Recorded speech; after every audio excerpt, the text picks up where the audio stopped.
Sourdough Challah in 60 seconds. Make a stiff levain, 53 grams of starter, 150 grams of bread flour, 76 grams of water. Mix it, then knead it. Let it grow overnight. Make the dough. 62 grams of water, 4 large eggs, 8 grams of salt, 57 grams of neutral oil, 67 grams of honey. Mix it. 413 grams of bread flour. Mix in the levain. Then knead the dough, adding more flour as needed. Let it proof for 2 hours. Then shape the dough.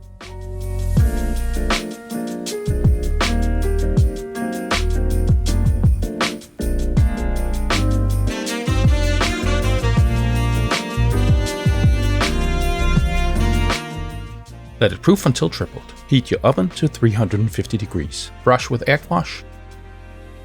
Add toppings. Bake for about 40 minutes. Take it out and let it cool.